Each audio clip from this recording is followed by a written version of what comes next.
Hello, everyone, and welcome to another episode of Autism Stories. I'm your host, Doug Bletcher, the founder of Autism Personal Coach. Autistic people are the true experts of the autistic experience, and Autism Stories is where we interview autistic people to learn from their stories, experiences, and get their advice. If you'd like to be notified about each week's episode of Autism Stories, we suggest you subscribe on your favorite podcast listening platform. We would also appreciate it if you could give us a positive rating and review, as it will help others to learn about autism stories. Through Autism Personal Coach and our coaching services, often we have people we coach who are looking for therapists beyond our coaching. They'll ask our coaches for a recommendation. And often we don't have a recommendation because so many therapists aren't educated about the experiences and needs of the autistic community. That's why when we have found autistic and neurodivergent therapists, not always, but in many cases, our clients have better outcomes in the therapy process. That's why I'm happy today to talk with Amelia Slama about her experience as a neurodivergent therapist and her development of a directory for these therapists in the United States and beyond to support autistic people in getting their therapy needs met. We hope you enjoy today's conversation. Amelia, thanks so much for joining us today. Yeah, thank you for having me. I wanted to start off like I do with many episodes of Autism Stories and learn, where does your story in the autistic community begin? Yeah, so I have a little bit of a complicated introduction to the community. I would say it started long before I had the words to really know that I was in the community. I grew up with like a lot of sensory issues, specifically like with noise. Had some like repetitive behaviors that I was doing, but never really knew the answers for what those were. And then kind of how my real introduction happened was I got COVID last year, actually. And I have some chronic health issues. So when that happened, all those issues got worse. I had to see a lot of specialists. And one of those specialists kind of recognized that I was presenting with symptoms of autism and ended up referring me for an evaluation. The first evaluation I had, the person did not diagnose me with ASD. They actually diagnosed me with ADHD first. And then I saw another person who specialized in diagnosing adult women. And within like 20 minutes of the assessment, she's like, okay, I think you may have autism. So that was when I really had the words to understand, like, this is actually what I'm experiencing and have been experiencing for all these years. And obviously after that, I started doing a lot of research, understanding this motivation with work and how it relates to all these other areas of my life, and kind of started getting involved in the community, like online, and meeting other people. You received your bachelor's degree in psychology and master's in clinical mental health counseling. What was it about psychology and mental health that led you to study these subjects? Probably being autistic. So I think that originally what motivated me was just a lot of my own experiences growing up. I didn't really have like a supportive environment as far as therapy, where I felt like I could talk to somebody about how I was feeling. So I started doing a lot of research on my own. I got really into Buddhism and mindfulness and trying to understand ways that I could deal with my own feelings. And then that obviously spiraled into education, going down that route, and led me to where I am now. What areas of mindfulness have been helpful to you? So I would say overall, just like studying the practice of Buddhism and understanding like what that looks like for mindfulness, being present and understanding what I'm actually feeling in the moment. I think that's something that's hard for a lot of us who are neurodiverse, that sometimes we can't always recognize what our feeling is in the moment. And so that really like opened up my eyes to realize that if I could identify that, then I knew I could do something about it. Now, last year you founded Telesana Therapy, which provides safe and inclusive teletherapy services for folks who live in Ohio. I know for me, as founder of an organization, I, I saw a gigantic problem. Well, I've seen it for many years now with the lack of quality of support to autistic adults being able to access services, and I wanted to be part of changing that. So I'm wondering for you, what are your thoughts on the current challenges of therapy that benefit autistic and neurodivergent folks? Yeah, I think there's a lot. So, to start, I think there's a huge misunderstanding in the mental health community about what autism actually is, especially for certain populations, women, minority populations, people that maybe aren't being identified. And so I think for some reason we're very far behind in that understanding. And for me, even I noticed when I was in grad school and undergrad, the information we were presented about autism was very minimal, like this very stereotypical view of a little boy that's lining up trains, and there wasn't really more beyond that. And I've learned now in my own experiences that I had to do a lot of that research on my own to come to those understandings, that that's not something that's a part of our education as counselors. And I think that's a huge part of the issue, is that we need to be educating people in the field about what autism actually looks like for a wide variety of people and what that spectrum actually can present as, so that we can recognize it in our clients and help them when that comes up. But I also think there's a lot of other issues when it comes to like access to therapy being something that's comfortable for people to actually do and feel safe doing it. And I could probably go on. There's a lot of things that I feel like we need to improve in that area. Talking about therapy being safe and maybe inclusive for people, that's certainly not the case the majority of times. How does Yeah. Telesana, make therapy safe, inclusive, and helpful to folks? I try to do it on like a number of different levels. So I think the first way that I go about that is making my website and like the way people will find me accessible, and that they can see in that content on my website and pages that I have that I'm a safe person for these communities. So specifically neurodivergent people, but also people in the LGBTQ community, a few other areas as well that are really important to me. And so I try to like explicitly write that in certain areas so that other people will see that, and it's kind of like a cue, okay, this is a safe person. But also, I think another way that I try to go about that is once I actually meet people that could be a client or people that are already clients, I work with them so that we create an environment that feels safe. So it's not like just traditional talk therapy where you go in and you sit down. We talk about what are the different methods that we can do therapy. Is it better over the phone? Is it better over chat, video? Kind of giving them different options about what would be comfortable for them. And then also in the actual therapy process, they're a huge part of that. So what is it they want to work on, not what I think they should work on, because I think that's important, that it's what they want. Options, I think, are so critical. Yeah, there's a big lack of that, I think. Like, at least in my experience in the mental health world and field, phone therapy, chat therapy is kind of like looked down on, even video before the pandemic. And I see that kind of changing, which I think is a good thing. But there's still a little bit of stigma that that's not good enough for some reason. I was just talking with a doctor in the last week who one that I very much respected, and then he was talking about how like kind of devaluing the idea of teletherapy, which I definitely had a strong disagreement about.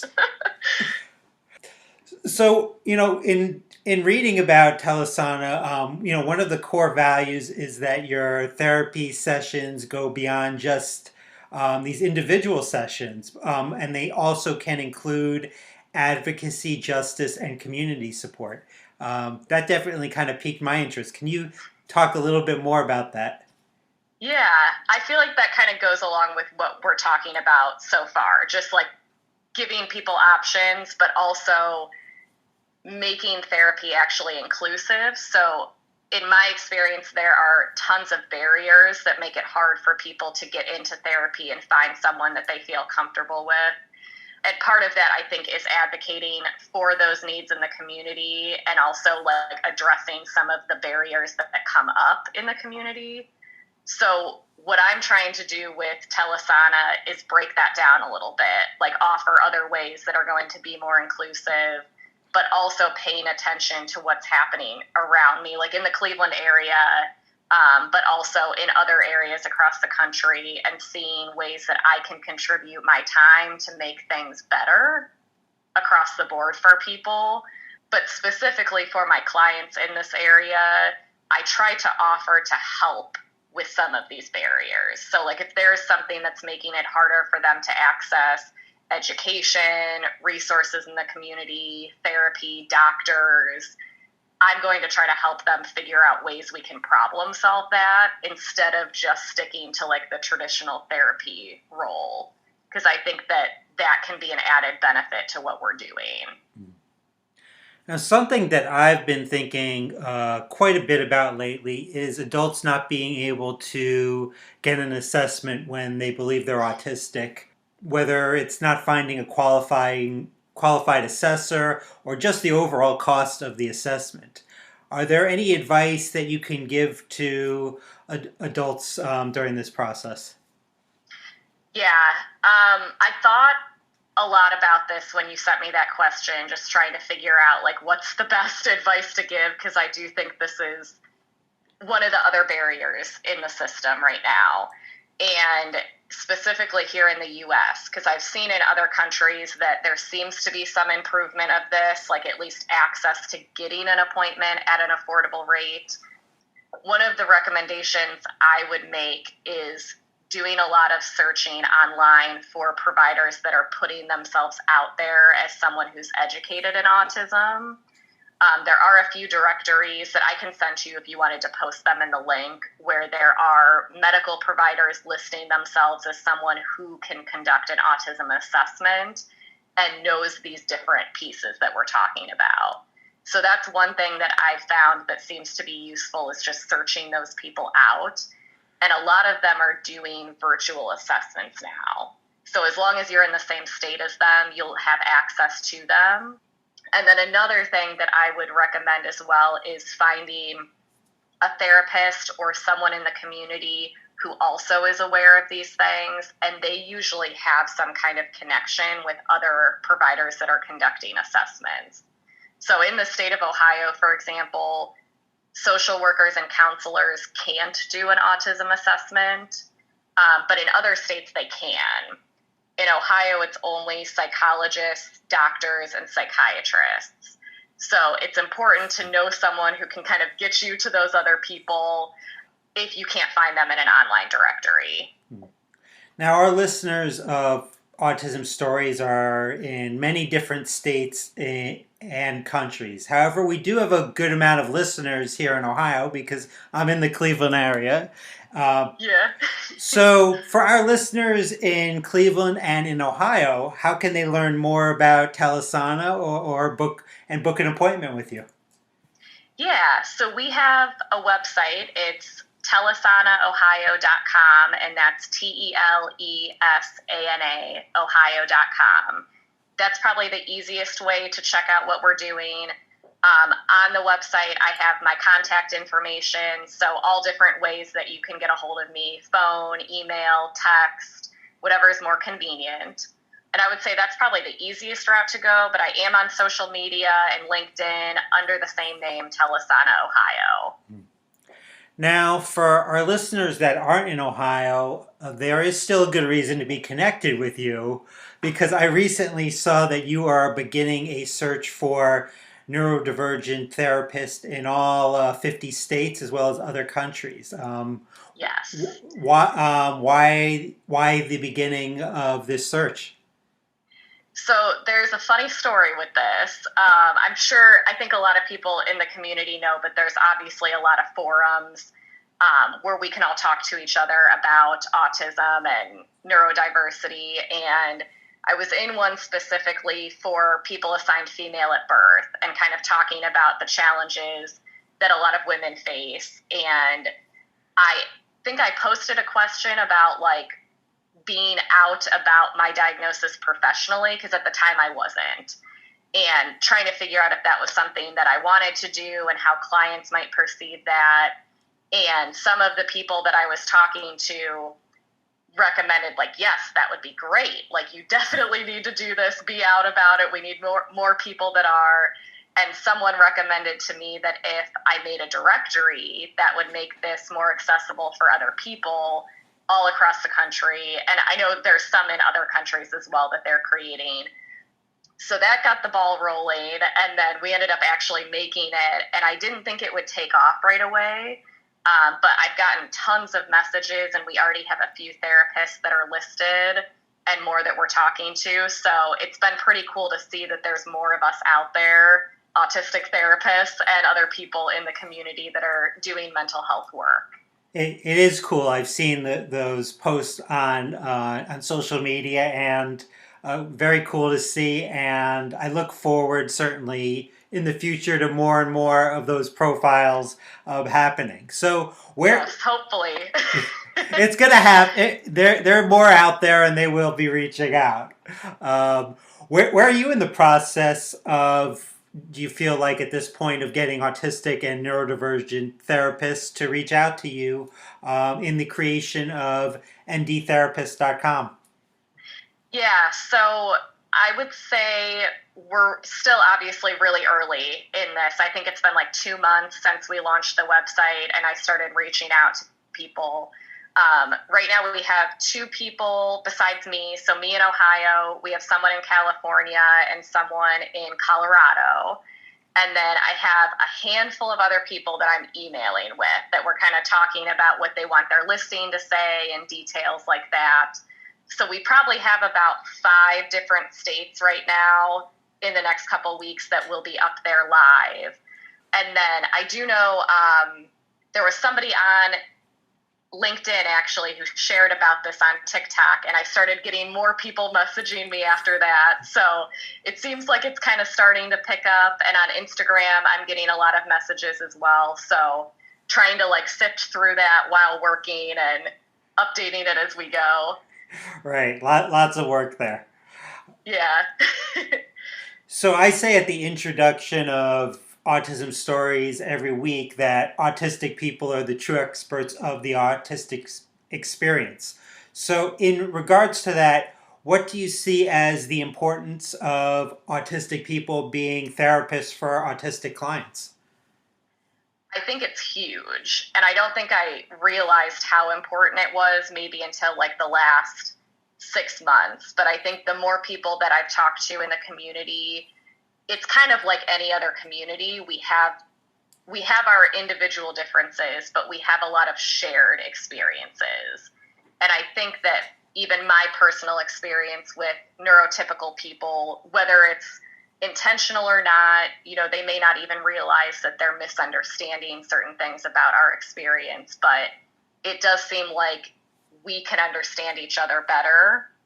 And I know there is that theory of the double empathy problem, that people outside of a community may not understand that community's experience. And so I think it's really important that you have someone who can actually understand what you're going through and won't be shaming or judgmental about that.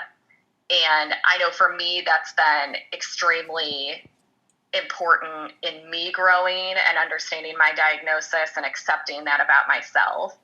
And so that's kind of part of my passion in wanting to be able to give that to other people and allow them to have a safe space. Absolutely. We need a lot more of that. Well, Amelia, thanks so much. Really enjoyed the conversation and learning more about what you do. And it's rare I get to talk to someone in my own city here on Yeah, Autism Stories. that's pretty cool. Thanks so much to Amelia for the conversation. To learn more about Amelia, Telesana, and the Neurodivergent Therapist Directory, check out the link in the podcast description of this episode. If you would like to learn beyond this podcast how Autism Personal Coach can coach you to reduce your daily overwhelm and get the things you want and need in your life, then book a Zoom call with me today.